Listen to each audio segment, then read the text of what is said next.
کرنے والے اور آپ کی آل اور اصحاب پر بہت زیادہ سلامتی ہو جو روشن چراغوں کی مانند ہے۔ آج جمعۃ المبارک کا بابرکت دن ہے۔ اللہ تبارک و تعالیٰ کی بارگاہ میں دعا ہے کہ آج کے دن اپنی اترنے والی رحمتیں، اپنی برکتیں، اپنے فضل و کرم سے مجھے، حاضرین کو اور امت مسلمہ کو مالا مال فرمائے۔ سب سے پہلے یہ بات یاد رکھے کہ جب بھی قرآن پاک کی یہ آیت پڑھی جائے، ان اللہ و ملائکتہ یصلون علی النبی یا ایھا الذین آمنوا صلوا علیہ وسلموا تسلیما، تو اسی وقت آگے سے خاموش نہیں رہنا بلکہ بلند آواز کے ساتھ پڑھنا ہے، الصلاۃ والسلام علیک یا رسول اللہ وعلی آلک واصحابک یا سیدی یا حبیب اللہ۔ اللہ تعالی مجھے اور آپ سب کو زیادہ سے زیادہ درود پاک پڑھنے کی توفیق عطا فرمائے۔ دوران خطبہ قرآن مجید کی تھوڑی سی تلاوت کا شرف حاصل ہوا، جس میں اللہ تبارک و تعالیٰ نے فرمایا، لَقَدْ جَاءَكُمْ۔ اب اللہ تعالیٰ کا یہ خطاب، یہ فرمانا اہل عرب کے لیے بھی ہے اور عجم کے لیے بھی ہے، یعنی لقد جاءکم، اس میں یہاں پر فرمایا کہ تمام لوگوں، یعنی تمام لوگوں، یعنی کہ یہ آیت مبارکہ جو شروع ہو رہی ہے، بعض کا تو خیال ہے یہ شاید عرب کے لیے تھی، لیکن حقیقت میں یہ سب کے لیے ہے، تمام مسلمانوں کے لیے ہے، کہ فرمایا کہ اے لوگوں، لقد جاءکم، تمہارے پاس تشریف لائے۔ اللہ نے یہ سب کے لیے فرمایا، کیا فرمایا؟ کہ اے لوگوں، تمہارے پاس تشریف لائے کون؟ رسول من انفسکم،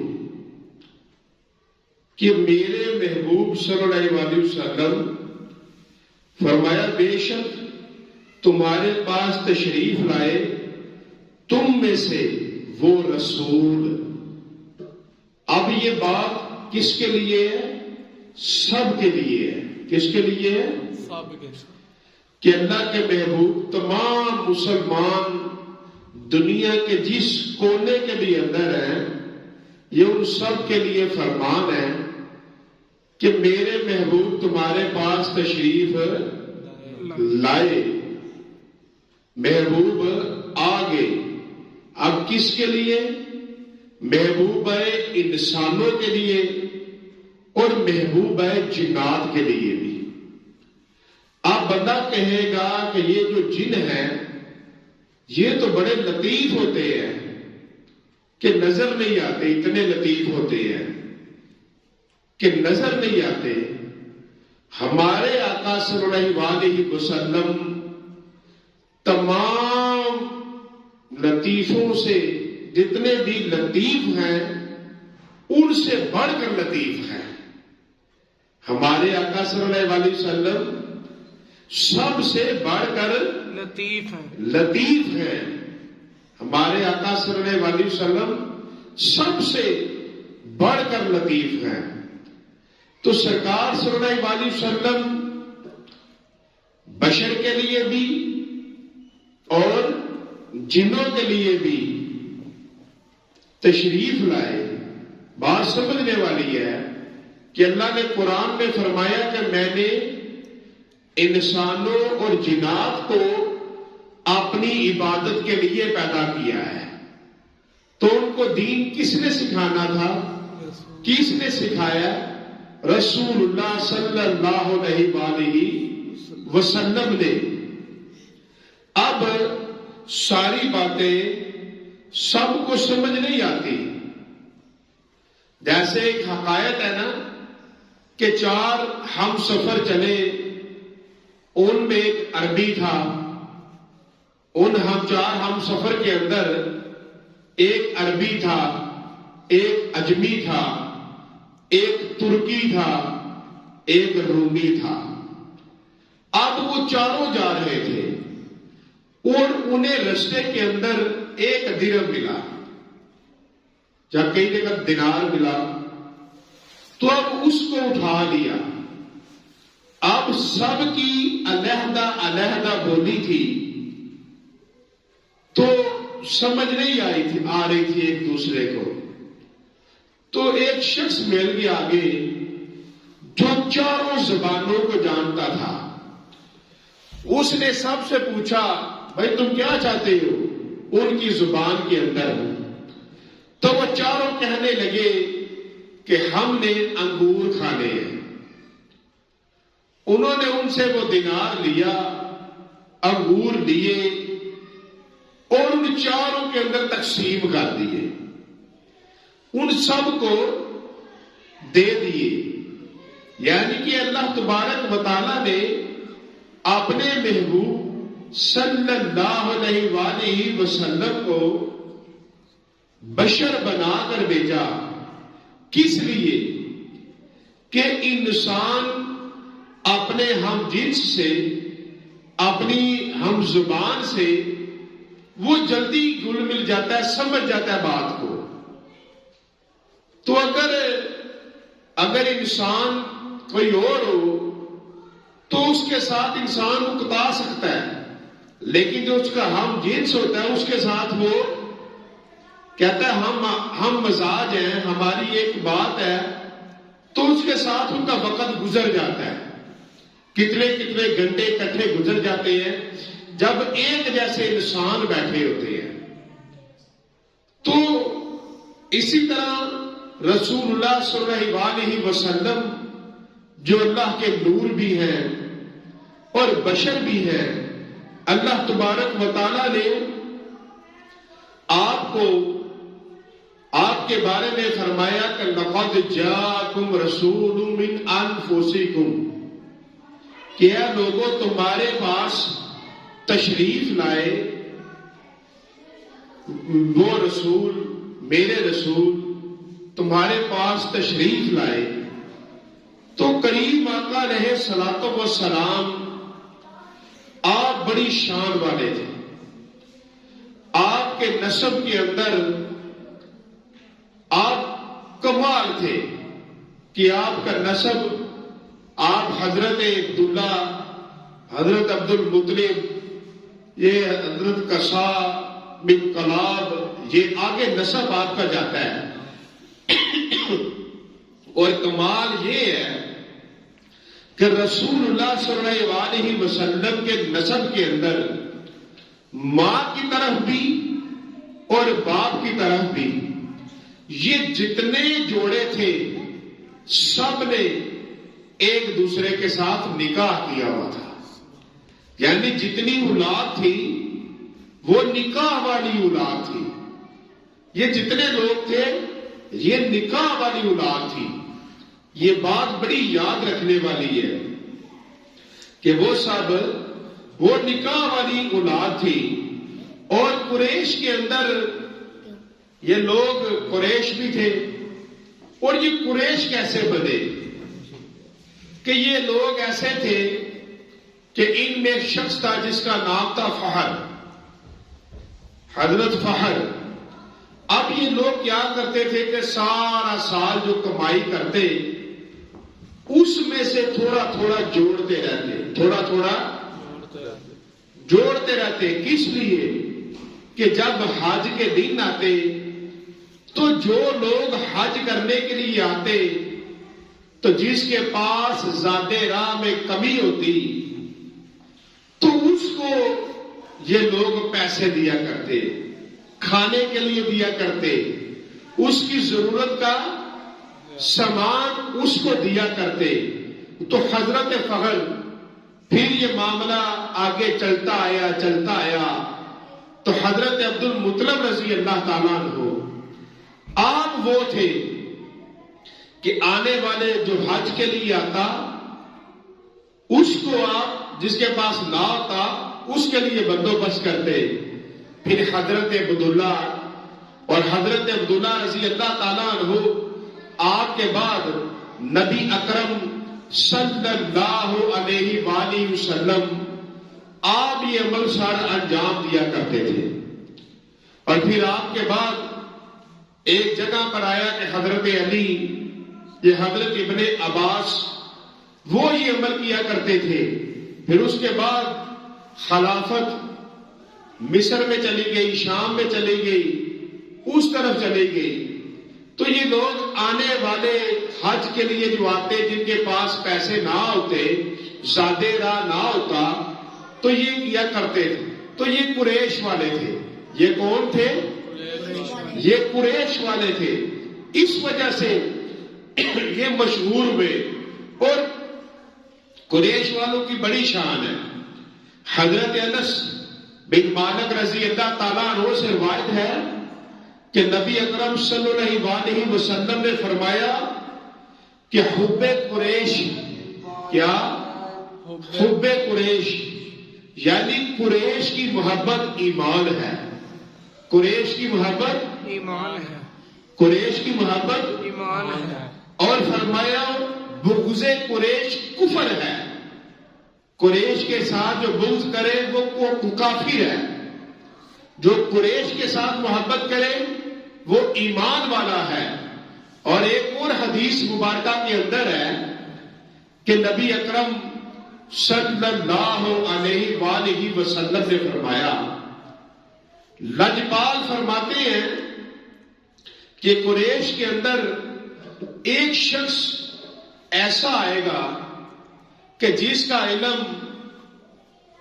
کے علم سے تمام روئے زمین بھر جائے.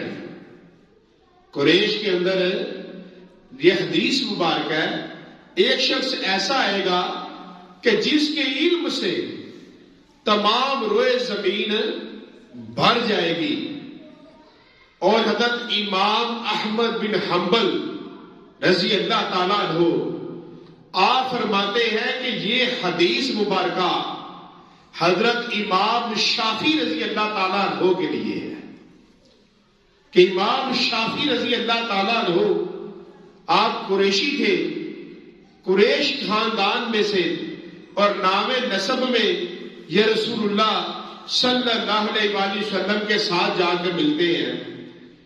تو آپ امام شافعی رضی اللہ تعالیٰ عنہ وہ تھے کہ جن کے علم سے ساری کائنات میں علم پھیلا، دور دور تک پھیلا.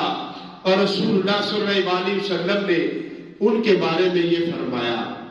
اور یہ یاد رکھے کہ علم ایسی چیز ہے کہ علم سیکھنے سے انسان افضل ہو جاتا ہے. علماء انبیاء کے وارث ہیں. تو جن کے پاس علم ہوتا ہے وہ عام لوگوں سے بہت افضل ہوتا ہے. وہ عام لوگوں سے بہت افضل ہوتا ہے کہ جو اہل علم ہے ان کی بڑی شان ہے، ان کا بڑا مقام ہے. اسی طرح جو جہاد کرتا ہے اس کا بڑا مقام ہے. جو علم سیکھتا ہے پھر علم سیکھ کر وہ آگے پھیلاتا ہے تو اس انسان کا اللہ کی بارگاہ میں بڑا مقام ہے. اور دنیا کے اندر بھی وہ عام لوگوں سے افضل ہے کہ جو انسان علم والا ہے، جو علم سیکھتا ہے. تو انسان کو علم زیادہ پڑھنا چاہیے. زیادہ سیکھنا چاہیے.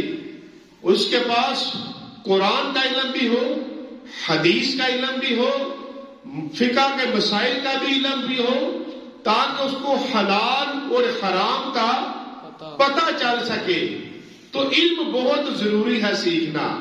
تو علم والوں کی بڑی شان ہے، علم والوں کی بڑی شان ہے. اور بعض اوقات سمجھ نہیں آتی.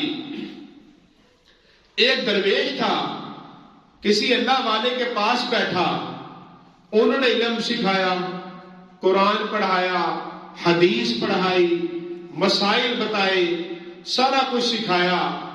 اور جب اس کا علم مکمل ہو گیا تو اس کو کہا بیٹا یہ میرا جوتا ہے، جاؤ اس کو ذرا موچی سے سلوا لو. وہ جوتا لے کر موچی کے پاس گیا تو موچی کو جا کر کہنے لگا کہ یہ میرے استادوں کا ہے، میرے پیر صاحب کا ہے، تو اس کو سی دو. موچی نے کہا بھائی میں اس کو سی دوں گا لیکن اتنے پیسے لوں گا. اس نے کہا پیسے تو میرے پاس ہے کوئی نہیں، تو ایسے کر قرآن کا ایک سپارہ سن لے. اس نے کہا سپارہ نہیں سننا، مجھے پیسے چاہیے.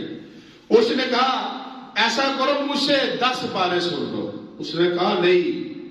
کہا میرے پیر صاحب کا، میرے استاد کا، اب ایسے نہ کرو، تم پورا قرآن سن لو. اس نے کہا بھائی میرے گھر میں بچے ہیں، مجھے پیسے چاہیے. اس نے کہا کوئی حدیث سن لو، کوئی مسئلہ سن لو. کہا نہیں پیسے ہیں تو ٹھیک ہے، نہیں تو واپس لے جا. اب وہ جوتا لے کر واپس آیا، آ کر کہنے لگا استاد جی کیا علم سکھایا کہ ایک جوتے کو بھی میں سلائی نہیں کروا سکا.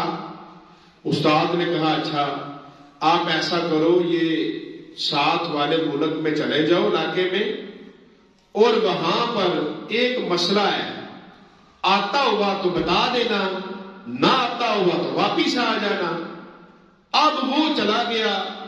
جب وہاں پر گیا تو وہاں پر خلیفہ ہارون رشید نے اپنی بیوی کو کہا کہ اگر میں جنتی ہوں تو تو میرے نکاح میں، اگر میں جنتی نہیں ہوں تو پھر تو مجھ سے فارغ ہے، تجھے طلاق ہے. اب بڑے بڑے علماء لوگ، اب کون بتا سکتا ہے کہ یہ بندہ جنتی ہے؟ ہر بندہ خاموش ہے، سناتا ہے کہ اب یہ بادشاہ نے کہہ دیا ہے کیا ہوگا اب. تو جب وہ وہاں پر پہنچا تو اس کے جسم کے کپڑے بھی پہلے کچیلے تھے، حالت بھی ایسے ہی تھی. وہ وہاں پر پہنچا، کہنے لگا بھائی مجھے بھی آگے جانے دو، شاید میں کچھ کر سکوں. وہ آگے گیا، پہلے تو جانے کو نہیں تھا دے رہا اس کی حالت دیکھ کر. جب وہ آگے گیا جا کر کہنے لگا کہ مجھے مسئلہ بتائے. کہا اتنے بڑے بڑے لوگ نہیں بتا سکے، تو آ گیا. کہا بتائیں تو صحیح. کہا کہ خلیفہ صاحب نے اپنی بیوی کو کہا ہے اگر میں جنتی ہوں تو تو میری بیوی، اگر میں جنتی نہیں ہوں تو تم میری بیوی نہیں ہے. کہا مجھے ان سے ملائے. جب ان کے ساتھ ملے تو کہا حضرت یہ بتائیں کبھی آپ کوئی گناہ کرنے لگے ہو اور آپ کے دل کے اندر اللہ کا خوف آ گیا اور آپ نے وہ گناہ چھوڑ دیا؟ کہا ہاں. ایک دفعہ میں اپنے علاقے میں اپنی سواری پر سیر کر رہا تھا تو مجھے ایک عورت لڑکی پسند آئی. میں نے اس کو اٹھایا اور اپنے گھر لے کر آیا.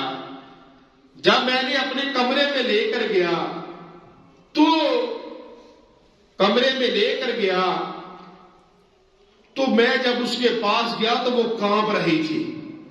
میں نے کہا کہ تو وقت کے بادشاہ کے بستر پر ہے، کمرے میں ہے، تو کانپ رہی ہے، تجھے اور کیا چاہیے؟ تو وہ کہنے لگی ہے بادشاہ تیرے اوپر بھی ایک بادشاہ ہے، میں اس سے ڈر رہی ہوں. خلیفہ ہارون رشید کہتے ہیں میں کانپ گیا اور میں نے کہا مجھے تو رب نے بادشاہی دی ہے، ڈرنے کا حق تو میرا تجھ سے زیادہ ہے، جا تو چلی جا. کہا میں نے وہ اللہ کے خوف سے اس کو جانے دیا. تو اس نوجوان نے کہا خلیفہ ہارون رشید سنو، اللہ نے قرآن میں فرمایا ہے کہ جس نے میرے ڈر سے گناہ چھوڑ دیا اللہ اس کو جنت عطا فرمائے گا. سبحان اللہ. تے حلیفہ ہارون رشید تجھے مبارک ہو، تو جنتی ہے. وہ کہنے لگا کدھر سے آیا ہے؟ کہا اپنے ملازموں کو، وزیروں کو بلا کر سنو، اس کے ساتھ غلے کا سامان، ناج کا سامان، دولت، وہ سارے اونٹوں کے اوپر لادو اور لاد دو، اور جدھر سے آیا ہے یہ ادھر داخل ہو رہا ہو اور آخری اونٹ ادھر سے نکل رہا ہو، اتنا سامان اس کو دے دو. اس نے کہا میرے استاد نے کہا تھا، میرے پیر نے کہا تھا، مسئلہ آتا ہوا تو بتا دینا، اگر نہ آتا ہوا تو چپ رہنا، لیکن کچھ ملا تو لینا نہیں. فرمایا میں لوں گا نہیں. یعنی کہ پتہ یہ چلا کہ جو لوگ علم والے ہیں وہ کبھی بھی ناکام نہیں رہتے، وہ کبھی ناکام نہیں ہوتے. علم والوں کو اللہ تعالی عزت بھی دیتا ہے، رزق بھی دیتا ہے، سارا کچھ دیتا ہے، اور علم والوں کی بڑی شان ہے. علم والوں کی بڑی شان ہے. اسی لیے لجپال نے فرمایا کہ قریش میں سے ایک شخص ہوگا کہ جس کا علم پوری روئے زمین پر پھیل جائے گا. تو حضرت امام احمد بن حنبل رضی اللہ تعالیٰ عنہ فرماتے ہیں کہ وہ قریش میں سے وہ شخص حضرت امام شافعی رضی اللہ تعالیٰ عنہ تھے کہ جن کا علم دور دور تک گیا. 4 امام ہیں، امام اعظم ابو حنیفہ، امام شافعی، امام حنبل، اور 4 امام ہیں. چوتھے امام بھی ہے، وہ بھی میں بتاتا ہوں. یہ علم کے ہیں کہ جن سے علم کے سمندر، یعنی کہ امام ابو حنیفہ دریا کی مانند اور باقی جو ہے وہ نہر کی مانند ہے. تو ہم سب لوگ امام ابو حنیفہ رضی اللہ تعالیٰ عنہ آپ کے پیروکار ہیں. ہم حنفی ہیں. ہم کون ہیں؟ حنفی. امام ابو حنیفہ کے پیروکار ہیں، اور امام ابو حنیفہ بڑی شان والے ہوئے ہیں. تو بات ہو رہی تھی کہ کریم آقا علیہ الصلوۃ والسلام، اللہ نے آپ کو ایسی شان عطا فرمائی کہ حسب سے، نسب سے، سسرالی رشتہ داروں سے رسول اللہ صلی اللہ علیہ وسلم ہر لحاظ سے افضل ہے. اللہ نے فرمایا نا جاءکم رسول من انفسکم، کہ تمہارے پاس وہ رسول تشریف لائے جو سب سے افضل ہیں، جو سب سے افضل ہیں اور ہر لحاظ سے افضل ہیں. آگے فرمایا عزیز علیہ ما عنتم حریص علیکم، فرمایا جن پر تمہارا مشقت میں پڑنا گراں ہے، تمہاری بھلائی کی نہایت چاہنے والے. کہ رسول اللہ صلی اللہ علیہ وسلم اپنے امتیوں سے اتنی محبت کرتے، اتنا پیار کرتے کہ اب کوئی امتی اگر گناہ کرے، کوئی امتی اگر گناہ کرے، کوئی امتی اگر غلط کام کرے، تو جب بروز حشر ہوگا تو اللہ تبارک و تعالیٰ کی بارگاہ کے اندر، اللہ تبارک و تعالیٰ کی بارگاہ کے اندر رسول اللہ صلی اللہ علیہ وسلم اپنے امتی کے لیے معذرت کریں گے، اپنے امتی کی شفاعت فرمائیں گے. فرمایا میرے محبوب صلی اللہ علیہ وسلم تمہاری حرص کرتے ہیں. حرص کون کرتا ہے؟ حرص کون کرتا ہے؟ حرص ماں کرتی ہے اپنے بچے کی، ایک ماں کرتی ہے اپنے بیٹے کی، کہ اس کو اپنے بیٹے سے بڑھ کر کچھ نہیں ہوتا. ایک ماں کرتی ہے اپنی اولاد کی حرص. کتنی حرص کرتی ہے، کتنی حرص کرتی ہے، کتنا پیار کرتی ہے، کتنی محبت کرتی ہے ایک ماں. تو فرمایا میرے محبوب بھی تمہاری حرص کرتے ہیں کہ تمہیں کوئی تکلیف نہ ہو، تمہیں کوئی دکھ نہ ہو. تو اے امتیوں، اے مسلمانوں، جب تم گناہ کر کے آؤ گے پھر لجپال اللہ کی بارگاہ میں تمہارے لیے دعا کریں گے، شفاعت کریں گے، معذرت کریں گے کہ یا اللہ تو انہیں معاف کر دے، یا اللہ تو انہیں معاف کر دے۔ وہ اتنے کریم ہیں، وہ اتنے مہربان ہیں، وہ اتنی شانوں والے ہیں، اتنے لجپال ہیں، وہ اتنے مہربان ہیں کہ وہ وہاں پر اپنے امتیوں کے لیے شفاعت کریں گے۔ آگے فرمایا علیکم بالمؤمنین رؤوف الرحیم، فرمایا بلائی کے نہایت چاہنے والے، مسلمانوں پر کمال مہربان، مسلمانوں پر کمال مہربان، بڑی مہربان۔ کون؟ کریم آقا علیہ الصلوۃ والسلام، وہ بڑے ہی مہربان۔ کہ اب دیکھیں کریم آقا علیہ الصلوۃ والسلام جب آپ نے اعلان نبوت فرمایا تو حضرت ابو طالب رضی اللہ تعالیٰ عنہ جب وہ دنیا سے پردہ کر کے ان کی وفات ہو گئی تو سارے لوگ آپ کے دشمن ہو گئے، آپ کو گالیاں دیتے، آپ کو بڑی بڑی تکلیفیں دیتے۔ آپ کے سگے چچا وہ ابو لہب وہ بھی خلاف ہو گیا، اور اس کی بیوی جس کے بارے میں قرآن میں بھی آیا حمالات الحطب فی جیدہا حبل من مسد، وہ آپ کی چاچی کے بارے میں آیا، بڑی تکلیفیں دی، بڑی اذیتیں دی۔ اور ایک سچے عاشق تھے، پہلے عاشق تھے، ان کا نام تھا ابو بکر صدیق، سبحان اللہ۔ وہ پہلے عاشق تھے۔ اتنی تکلیفیں دی کہ لجپال وہ علاقہ چھوڑ کر وہاں سے طائف چلے گئے، اس علاقے کی طرف چلے گئے، اور وہاں پر آپ کے نانکوں میں سے، ننیال میں سے رشتہ دار تھے، کہا ان کو جا کے اسلام کی دعوت دیتا ہوں۔ پھر ان کو جا کر اسلام کی دعوت دی۔ وہاں کے 3 سردار تھے، کہا میری بات سنو، وہ اللہ وحدہ لا شریک ہے، صرف اسی کی عبادت کرو، اس کے علاوہ کوئی عبادت کے لائق نہیں ہے۔ اب وہ تینوں خلاف ہو گئے۔ ایک نے کہا آپ وہی ہو جو کعبے کا غلاف چرا کر بیچ کر گزارے کرتے ہو، ایک نے کہا آپ وہی ہو جو ایک نئی باتیں لے آئے ہو، تیسرے نے کہا میں تو آپ سے بات ہی نہیں کرتا۔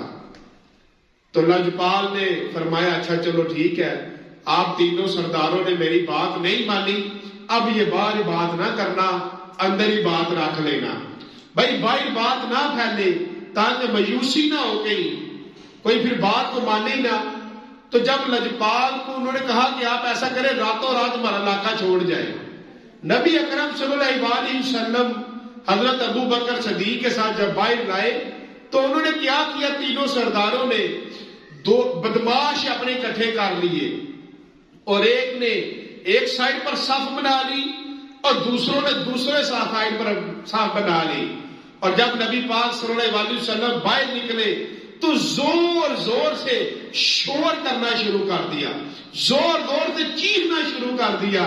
تو لجپال آقا صلی اللہ علیہ وسلم جا رہے تھے، انہوں نے پتھر مارنے شروع کر دیے، پتھر مارے یہاں تک کہ خون بہہ گیا۔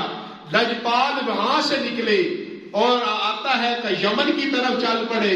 وہ مکے سے 1 دن رات کے فاصلے پر دور علاقہ تھا، لجپال وہاں کی طرف چلے گئے تو جبرائیل آ گئے، 7 پہاڑوں کا فرشتہ تھا، آ کے عرض کی لجپال آپ اشارہ کریں، آج طائف والوں کو انہی پہاڑوں کے اندر تباہ برباد کر دیتے ہیں۔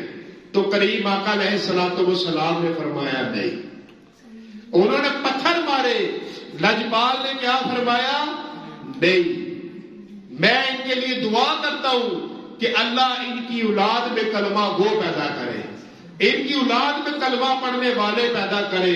تو اللہ نے فرمایا لقد جاءکم رسول من انفسکم عزیز علیہ ما عنتم حریص علیکم بالمؤمنین رؤوف الرحیم، کہ میرے محبوب تو بڑے ہی رؤوف الرحیم ہیں، بڑے ہی مہربان ہیں۔ اللہ تبارک و تعالی ہمیں نبی پاک صلی اللہ علیہ وسلم سے سچی محبت عطا فرمائے اور سرکار کی ایک ایک سنت کے ساتھ ہمیں محبت عطا فرمائے۔ وما علینا الا البلاغ المبین۔